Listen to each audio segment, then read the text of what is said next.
Hello friends, ಇವತ್ತಿನ ಸಂಚಿಕೆಯಲ್ಲಿ ಏನಾಯಿತು ಅಂತ ನೋಡ್ಕೊಂಡು ಬರೋಣ ಬನ್ನಿ. ಈ ಟೈಮಲ್ಲಿ ಅವನು ನನ್ನ ಕೈಗೆ ಏನಾದರೂ ಸಿಕ್ಕಿದರೆ ಅವನ ಕಾರಿನ 4 ಟೈರ್ನ ಅವ್ನ ಕುತ್ತಿಗೆ ಮೇಲೆ ಹಾಕಿ ಇಡೀ ಬೆಂಗಳೂರು ತುಂಬ ಮೆರವಣಿಗೆ ಮಾಡಿಸ್ಬಿಡ್ತೀನಿ, ಅಷ್ಟಕ್ಕೆ ಬಿಡ್ತೀನಿ ಅಂದ್ಕೊಂಡಿದ್ಯಾ? ಅವನ್ನ ಹಾಗೆ ರಾಕೆಟ್ಗೆ ಕಟ್ಬಿಟ್ಟು ಜುಯ್ ಅಂತ ಸ್ಪೇಸ್ ಲಾಂಚ್ ಮಾಡಿಬಿಡ್ತೀನಿ. ಅಲ್ಲಿ ಅವನಿಗೆ ಸ್ಪೇಸು ತಿಳಿದೆ ಅಲ್ಲಿ ಟೈರ್ಗಳ ಮಧ್ಯೆ ವಿಲವಿಲ ಅಂತ ಒದ್ದಾಡಿ ತೇಲಾಡ್ತಿರ್ತಾನೆ. ಅವನು ಹಾಗೆ ಚಂದ್ರನ ಮೇಲೆ ಕೂತು ನೆಟ್ವರ್ಕ್ ಇಲ್ಲದೆ ನಮ್ಮ ಅತ್ತೆಗೂ ಫೋನ್ ಮಾಡೋಕ್ಕಾಗದೆ ಅಂತ ಅಳ್ತಾ ಚೈಲ್ಡ್ ಥರ ಅಳ್ತಿರ್ತಾನೆ ಅಂತಾಳೆ ಕಾವ್ಯ. ಆಗ ಮಹಾದೇವ ಅದನ್ನೆಲ್ಲ ಕೇಳಿಸ್ಕೊಂಡು ಕಾವ್ಯನ ಫ್ರೆಂಡ್ ಸೌಜನ್ಯ ಹತ್ರ, ಏನಮ್ಮ ಇವನು ಒತ್ತಾರೆ ನನಗೆ ಈ ಪಾರ್ಟಿ ಬೈತವಳೆ, ಇದು ನಿಂದೆ ಏನಾರ ಹೊಸ ಪ್ಲ್ಯಾನ ಹಿಂಗೆ, ನನಗೇನಾದರೂ ಬಯಸೋ ಪ್ಲ್ಯಾನ್ ಮಾಡಿದ್ಯಾ ಹಿಂಗೆ ಅಂತಾನೆ. ನನ್ನ ಪಾತ್ರ ಇದರಲ್ಲಿ ಏನೂ ಇಲ್ಲ, ನನಗೂ ಇದಕ್ಕೂ ಸಂಬಂಧನೇ ಇಲ್ಲ, ಬೇಕಿದ್ರೆ ಅವಳನ್ನೇ ಕೇಳಿ ಮಹಾದೇವ ಅವರೇ ಅಂತಾಳೆ ಸೌಜನ್ಯ. ಹಾಂ, ಮಹಾದೇವನ ಅಂತ ಕಾವ್ಯ ತಿರುಗಿ ಅವರಿಬ್ಬರನ್ನ ನೋಡ್ತಾಳೆ. ಈಚೆ ಪ್ರೇಮ ಪೂಜೆ ಮಾಡಿ ಬಂದು ತುಳಸಿಗೂ ಪೂಜೆ ಮಾಡ್ತಾಳೆ.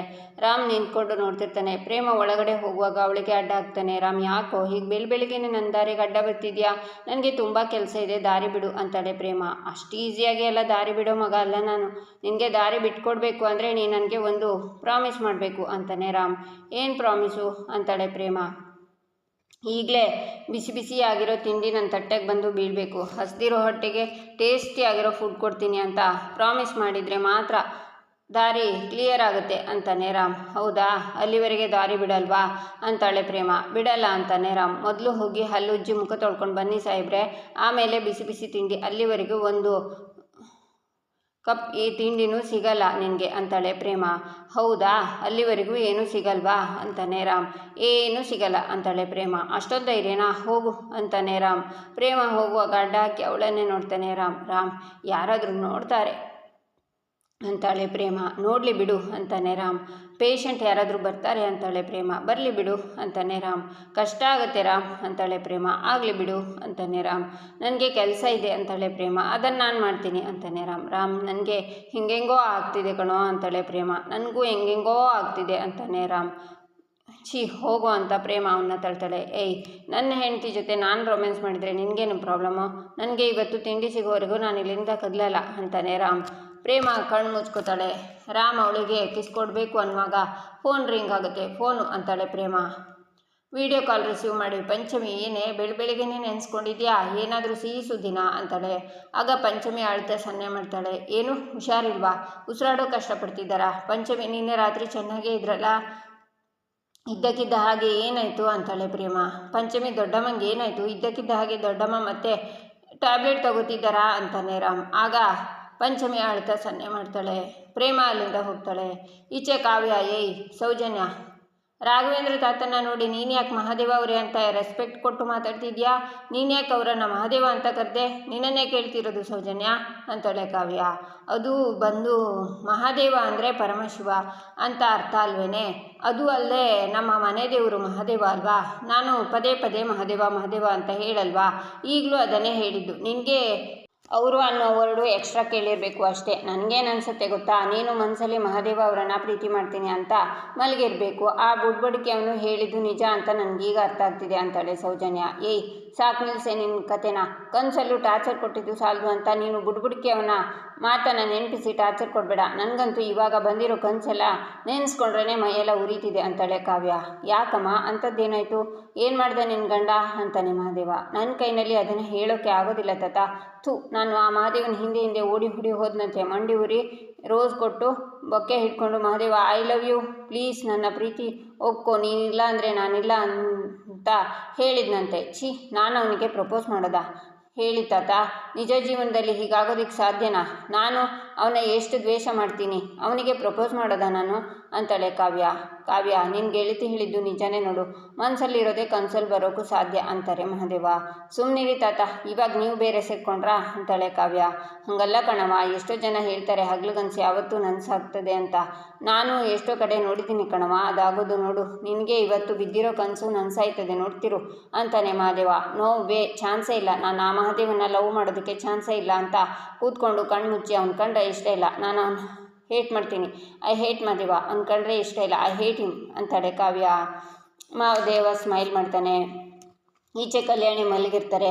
ಪಂಚಮಿ ಅವ್ರ ಕೈನ ಹಿಡ್ಕೊಂಡಿರ್ತಾಳೆ. ದಾಮಿನಿನೂ ಪಕ್ಕ ಕೂತಿರ್ತಾಳೆ. ಮಹೇಶ್ವರಿ, ಸ್ನೇಹ, ಶ್ರೀಧರ್ ಇರ್ತಾರೆ. ನಿನ್ನೆ ರಾತ್ರಿ ಅಷ್ಟೇ ಅತ್ತಿಗೆ ಎಷ್ಟು ಲವಲವಿಕೆಯಿಂದ ಮಾತಾಡಿದ್ರು. ಇದ್ದಕ್ಕಿದ್ದ ಹಾಗೆ ಏನಾಯಿತು ಅತ್ತಿಗೆಗೆ? ಈ ಪರಿಸ್ಥಿತಿಲಿ ಅವರನ್ನು ನೋಡೋಕ್ಕಾಗ್ತಿಲ್ಲ ಅಂತಾರೆ ಶ್ರೀಧರ್. ನೀವು ಯಾರೂ ಗಾಬರಿ ಆಗಬೇಡಿ, ನಾನು ಡಾಕ್ಟರ್ಗೆ ಫೋನ್ ಮಾಡಿದ್ದೀನಿ, ಅವ್ರು ಇನ್ನೇನು ಬರ್ತಾರೆ ಅಂತ ದಾಮಿನಿ ಆಚೆ ಹೋಗ್ತಾಳೆ. ಈಶ್ವರಿನ ದಾಮಿನಿ ಹತ್ರ ಬಂದು, ಯಾಕೆ ದಾಮಿನಿ ಏನಾಯಿತು ಅಂತಾರೆ. ನೋಡು, ನಾನು ಹೇಳಿದ ಹಾಗೆ ಅಂತ ಹೇಳುವಾಗ ರಾಮ್ ಪ್ರೇಮ ಬರ್ತಾ ಇರೋದನ್ನು ದಾಮಿನಿ ನೋಡಿ, ನಿನ್ನ ಮಗ ಸೊಸೆ ಬರ್ತಿದ್ದಾರೆ, ಅವರು ಯಾವುದೇ ಕಾರಣಕ್ಕೂ ಈ ಮನೆ ಒಳಗೆ ಕಾಲಿಡಬಾರ್ದು, ಅದೇನು ಮಾಡ್ತೀಯೋ ನಿನಗೆ ಬಿಟ್ಟಿದ್ದು. ಅಕಸ್ಮಾತ್ ಅವ್ರು ಏನಾದರೂ ಒಳಗೆ ಬಂದರೆ ಅವ್ರ ಜೀವಕ್ಕೆ ಏನಾಗುತ್ತೆ ಅಂತ ನಾನೇನು ಹೇಳಬೇಕಾಗಿಲ್ಲ ಅಂತಾಳೆ ದಾಮಿನಿ. ಆಗ ಮಹೇಶ್ವರಿ ಬಂದು ರಾಮ್ಗೆ ಕೈ ಅಡ್ಡ ಹಾಕ್ತಾಳೆ. ಅಮ್ಮ ದಾರಿ ಬಿಡಮ್ಮ, ದೊಡ್ಡಮ್ಮಗೆ ಹುಷಾರಿಲ್ವಂತೆ, ಉಸಿರಾಡೋಕ್ಕೆ ಒದ್ದಾಡ್ತಿದ್ದಾರಂತೆ, ಪಂಚಮಿ ಕಾಲ್ ಮಾಡಿದ್ಲು, ದಾರಿ ಬಿಡಮ್ಮ ಅಂತಾನೆ ರಾಮ್. ಇಲ್ಲ ರಾಮ್, ಯಾವುದೇ ಕಾರಣಕ್ಕೂ ನೀನು ಈ ಮನೆ ಹೊಸಲು ತುಳಿಯೋ ಹಾಗಿಲ್ಲ, ಹೊರಟೋಗಿಲ್ಲಿಂದ ಹೋಗು ಅಂದೆ ಅಂತ ರಾಮ್ನ ತಳ್ತಾರೆ ಮಹೇಶ್ವರಿ. ಅತ್ತೆ ಅಂತ ಪ್ರೇಮ ಕೂಗ್ತಾಳೆ. ಅಮ್ಮ ಬೇಕಿದ್ರೆ ನಿನ್ನ ಕಾಲಿಗೆ ಬೀಳ್ತೀನಿ, ದೊಡ್ಡಮ್ಮ ಕಷ್ಟದಲ್ಲಿದ್ದಾರಮ್ಮ, ಅವ್ರಿಗೆ ಏನಾದರೂ ಆದರೆ ನಾನು ಖಂಡಿತ ಬದುಕಿರಲ್ಲ, ನಿನ್ನ ಕೈ ಮುಗ್ದು ಕೇಳ್ತೀನಮ್ಮ, ಪ್ಲೀಸ್ ದಾರಿ ಬಿಡಮ್ಮ ಅಂತಾನೆ ರಾಮ್. ನಿಮ್ಮಿಬ್ಬರನ್ನ ಅಕ್ಕ ಈ ಮನೆಯಲ್ಲಿ ಇರೋದನ್ನು ನೋಡಿದರೆ ನಾಳೆ ಹೋಗೋ ಜೀವ ಇವತ್ತೇ ಹೋಗುತ್ತಪ್ಪ ಅಂತಾರೆ ಮಹೇಶ್ವರಿ. ಅತ್ತೆ ಅಂತ ಕೂಗ್ತಾಳೆ ಪ್ರೇಮ. ಮಾತಿಗೆ ಹಾಗಂದೆ ಅಷ್ಟೇ, ನಿಮ್ಮಿಬ್ಬರನ್ನ ಅಕ್ಕ ನೋಡಿದರೆ ಅವ್ರ ಆರೋಗ್ಯ ಇನ್ನೂ ಹದಗೆಡುತ್ತೆ, ಅದಕ್ಕೆ ನಾನು ಅವಕಾಶ ಕೊಡಲ್ಲ, ಹೊರಟೋಗಿ ಇಲ್ಲಿಂದ ಅಂತಾರೆ ಮಹೇಶ್ವರಿ. ಅಮ್ಮ ಪ್ಲೀಸ್ ದಾರಿ ಬಿಡಮ್ಮ ಅಂತಾನೆ ರಾಮ್. ಇಲ್ಲ ರಾಮ್, ನೀನು ಎಷ್ಟೇ ಬಿಟ್ಕೊಂಡ್ರು ನಾನು ನಿನ್ನ ಒಳಗಡೆ ಬಿಡಲ್ಲ ಅಂತಾರೆ ಮಹೇಶ್ವರಿ. ಆಗ ದಾಮಿನಿ ಅವ್ರ ಹತ್ರ ಬಂದು, ರಾಮ್ ಹೇಗಿದೆಯಪ್ಪ ಅಂತ ಕಾರ್ ಬರೋದನ್ನು ನೋಡಿ, ಓ ಡಾಕ್ಟ್ರು ಬಂದರು, ಮಹೇಶ್ವರಿ ಅಕ್ಕ ಡಾಕ್ಟ್ರು ಬಂದರು ಅಂತ ದಾಮಿನಿ ಅವರನ್ನು ಕರ್ಕೊಂಡು ಬರ್ತಾಳೆ. ಅಮ್ಮ ದಾರಿ ಬಿಡು ಅಂತಾನೆ ರಾಮ್. ಕೊನೆಯ ಸಲ ಹೇಳ್ತಿದ್ದೀನಿ, ನೀನೇನಾದರೂ ಮನೆ ಒಳಗಡೆ ಕಾಲಿಟ್ರೆ ನಿನ್ನ ದೊಡ್ಡಮ್ಮನ ಮೇಲಾಣೆ, ಹೊರಟೋಗು ಇಲ್ಲಿಂದ ಅಂತ ಮಹೇಶ್ವರಿ ಹೋಗ್ತಾರೆ. ಅಮ್ಮ ಅಮ್ಮ ಅಂತ ರಾಮ್ ಕೂಗ್ತಾನೆ. ರಾಮ್ ಬಾ ಇಲ್ಲಿ ಅಂತ ರಾಮ್ನ ವಿಂಡೋ ಹತ್ರ ಕರ್ಕೊಂಡು ಬರ್ತಾಳೆ ಪ್ರೇಮ.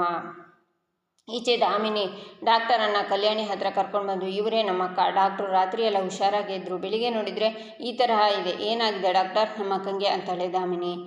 ಈಚೆ ಪ್ರೇಮ ರಾಮ್ ವಿಂಡೋಯಿಂದ ಅವರನ್ನು ನೋಡ್ತಿರ್ತಾರೆ. ಡಾಕ್ಟರ್ ಕಲ್ಯಾಣಿನ ಚೆಕ್ ಮಾಡ್ತಾರೆ. ನೋಡ್ತಾ ಇರು ಇವಾಗ ಏನಾಗುತ್ತೆ ಅಂತ ಡಾಕ್ಟರ್ಗೆ ಕಲ್ಯಾಣಿಗೆ ಇಂಜೆಕ್ಷನ್ ಕೊಡೋದಕ್ಕೆ ಹೇಳಿದೆ. ಈಗ ಕಲ್ಯಾಣಿ ಕತೆ ಕ್ಲೋಸ್ ಅಂತ ಸ್ನೇಹಾಗೆ ಹೇಳ್ತಾಳೆ ದಾಮಿನಿ. ಡಾಕ್ಟರ್ ಕಲ್ಯಾಣಿಗೆ ಇಂಜೆಕ್ಷನ್ ಕೊಡಬೇಕು ಅನ್ನುವಾಗ ಕಲ್ಯಾಣಿ ಡಾಕ್ಟರ್ ಕೈನ ಗಟ್ಟಿಯಾಗಿ ಹಿಡ್ಕೊಂಡು, ಆರಾಮ ಡಾಕ್ಟರ್, ಯಾವ ಆಸ್ಪತ್ರೆಯಲ್ಲಿ ನೀವು ಕೆಲಸ ಮಾಡ್ತಿರೋದು, ಇಂಜೆಕ್ಷನ್ ಕೊಡ್ತಿದ್ದೀರಾ, ಯಾರಿಗೆ ಇಂಜೆಕ್ಷನ್ನು, ನನಗ, ಏನು ಡಾಕ್ಟ್ರೆ ನೀವು, ನಾನು ಆರಾಮಾಗೇ ಇದ್ದೀನಲ್ಲ, ನನಗೆ ಯಾಕೆ ಬೇಕು ಇಂಜೆಕ್ಷನ್ನು ಅಂತಾರೆ. ಅತ್ತೆ ಏನು ನಡೀತಿದೆ, ಇವರು ಸಡನ್ನಾಗಿ ಹೇಗೆ ಎದ್ದು ಕೂತ್ರು ಅಂತಾಳೆ ಸ್ನೇಹ. ಏಯ್ ಯಾರೋ ನೀನು, ಏನಿದೆ ಇದರಲ್ಲಿ, ನನ್ನ ಆರೋಗ್ಯ ದಿನದಿಂದ ದಿನಕ್ಕೆ ಹಾಳಾಗೋದಕ್ಕೆ ವಿಷದ ಮಾತ್ರೆ ಕೊಡ್ತಿದ್ದಿದ್ದು ನೀನೇ ತಾನೇ ಅಂತ ಇಂಜೆಕ್ಷನ್ನ ಡಾಕ್ಟ್ರಿಗೆ ಹಿಡಿತಾರೆ ಕಲ್ಯಾಣಿ. ಶಾಕ್ನಿಂದ ದಾಮಿನಿ ನೋಡ್ತಾಳೆ. ನನಗೇನೂ ಆಗಿಲ್ಲ, ನಾನು ಆರಾಮಾಗೇ ಇದ್ದೀನಿ, ನಿಮ್ಮ ಕಳ್ಳಾಟನ ತಿಳ್ಕೊಳ್ಳೋದಕ್ಕೆ ನಾನು ನಾಟಕ ಆಡಿದ್ದು, ಒಬ್ಬ ಡಾಕ್ಟ್ರಾಗಿ ನೀನು ಜೀವ ಉಳಿಸ್ಬೇಕು, ಆದರೆ ನೀನು ನನ್ನ ಸಾಯಿಸೋಕೆ ಬಂದಿದ್ದೀಯಲ್ಲ, ನಿನಗೆ ಹಣ ಕೊಟ್ಟು ನನ್ನ ಸಾಯಿಸೋಕೆ ಹೇಳಿದವರು ಯಾರು ಅಂತ ನನಗೆ ಚೆನ್ನಾಗಿ ಗೊತ್ತು, ಅವ್ರು ಯಾರು ಅಂತ ನೀನಾಗಿ ನೀನೇ ಬಾಯಿ ಬಿಡ್ತೀಯೋ ಇಲ್ಲ ಇದನ್ನು ತಗೊಂಡು ನೀನು ಚುಚ್ಚಬೇಕು ಅಂತಾರೆ ಕಲ್ಯಾಣಿ. ನೋಡಿದ್ಯಾ ಪ್ರೇಮ, ಇದು ನನ್ನ ದೊಡ್ಡಮ್ಮ ಅಂದರೆ, ನನ್ನ ದೊಡ್ಡಮ್ಮ ನಮ್ಮ ಮನೆಗೆ ದೊಡ್ಡ ಶಕ್ತಿ ಇದ್ದ ಹಾಗೆ, ಅವರನ್ನು ಯಾರು ಅಷ್ಟು ಈಸಿಯಾಗಿ ಮೋಸ ಮಾಡೋಕ್ಕಾಗಲ್ಲ ಅಂತಾನೆ ರಾಮ್. ಶ್ರೀಧರ್ ತಗೋ ಇದನ್ನು, ನಿನಗೆ ಪರಿಚಯ ಇರೋ ಲ್ಯಾಬ್ಗೆ ಇದನ್ನು ಕಳಿಸಿ, ಇದರಲ್ಲಿ ಯಾವ ವಿಷಯ ಇದೆ ಅಂತ ಪರೀಕ್ಷೆ ಮಾಡಿಸು, ನನ್ನನ್ನು ಸಾಯಿಸೋಕೆ ಬಂದಿರೋ ನಕಲಿ ಡಾಕ್ಟ್ರನ್ನ ಪೊಲೀಸರಿಗೆ ಒಪ್ಪಿಸಿ ಇವನಿಗೆ ಸರಿಯಾದ ಶಿಕ್ಷೆ ಸಿಗೋ ಹಾಗೆ ಮಾಡು, ಬಿಡಬೇಡ ಇವನ್ನ, ಪೊಲೀಸರಿಗೆ ಫೋನ್ ಮಾಡು ಅಂತಾರೆ ಕಲ್ಯಾಣಿ. ಸರಿ ಅತ್ತಿಗೆ ಅಂತಾರೆ ಶ್ರೀಧರ್. ಈಚೆ ಮಹಾದೇವ ಫೋನಲ್ಲಿ, ಏನು ತಾತಪ್ಪ ಮೊಮ್ಮಗಳ ಮದುವೆ ಸಂದಾಗಾಯ್ತಾ, ಅಲ್ಲೇ ಸೆಟ್ಲಾಗಿದೆಯಾ, ಪರವಾಗಿಲ್ಲ, ಇಲ್ಲಿ ಕೆಲಸ ನಾನು ನೋಡ್ಕೋತೀನಿ, ಇದರಿಂದ ನನಗೂ ಉಪಯೋಗ ಇದೆ ಕಣಪ್ಪ. ಹೌದು ಅಂತ ಒಬ್ಬರು ತಾತ ಗ್ಯಾಸ್ನ ತರೋದಕ್ಕಾಗದೆ ಒದ್ದಾಡ್ತಿರೋದನ್ನು ನೋಡಿ, ತಾತಪ್ಪ ಇನ್ನೂ ಆಡೋ ಹುಡುಗ ಅಂದ್ಕೊಂಡಿದ್ಯಾ ಹೆಂಗೆ, ಈ ವಯಸ್ಸಲ್ಲಿ ಇಷ್ಟು ಭಾರದ ಸಿಲಿಂಡರ್ನ ಹೊತ್ಕೊಂಡು ಬರ್ತಿದ್ಯಲ್ಲ, ಸೊಂಟ ಗಿಂಟ ಮುಟ್ಕೊಂಡ್ರೆ ಏನಪ್ಪ ಗತಿ, ಯಾರು ನೋಡ್ಕೋತಾರೆ ನಿನ್ನ ಅಂತ, ಅರ್ಜೆಂಟ್ ಏನಿತ್ತು ನಿನಗೆ ಇವತ್ತು ಅಂತಾನೆ ಮಹಾದೇವ. ಹಂಗಲ್ಲಪ್ಪ, ಯಾರೂ ಇಲ್ಲ, ಅಡುಗೆ ಮನೇಲಿ ಗ್ಯಾಸ್ ಖಾಲಿಯಾಗಿದೆ, ಅಡುಗೆ ಮಾಡಬೇಕಲ್ಲ, ಅದಕ್ಕೆ ನಾನೇ ತಗೊಂಡು ಹೋಗ್ತಿದ್ದೀನಿ ಅಂತಾರೆ ತಾತ. ಹಿಡ್ಕೋ ತಾತ ಅಂತ ಮಹಾದೇವ ಸಿಲಿಂಡರ್ನ ಎತ್ಕೋತಾನೆ. ಏನಪ್ಪ ಇಷ್ಟು ಸಲೀಸಾಗಿ ಎತ್ಕೊಂಡ್ಬಿಟ್ಟೆ ಅಂತಾರೆ ತಾತ. ಅದನ್ನು ಕಾವ್ಯ ನೋಡ್ತಾ ಶಾಕ್ ಆಗ್ತಾಳೆ. ಇನ್ಯಾರು ಎತ್ತುತ್ತಾರೆ, ಬಾ ನಾನೇ ಅಡುಗೆ ಮನೆಗೆ ತಂದು ಹಾಕ್ಬಿಡ್ತೀನಿ ಅಂತ ಮಹಾದೇವ ಗ್ಯಾಸ್ ಹಂಡೆನ ಎತ್ಕೊಂಡು ಬರ್ತಾನೆ. ಇದೇನಿದು ತಾತ ಸಿಲಿಂಡರ್ನ ಎತ್ಕೊಂಡು ಹೋಗ್ತಿದ್ದಾರೆ, ಇವರಿಗೆ ಇಷ್ಟೊಂದು ಶಕ್ತಿ ಇದೆಯಾ ಅಂತಾಳೆ ಕಾವ್ಯ.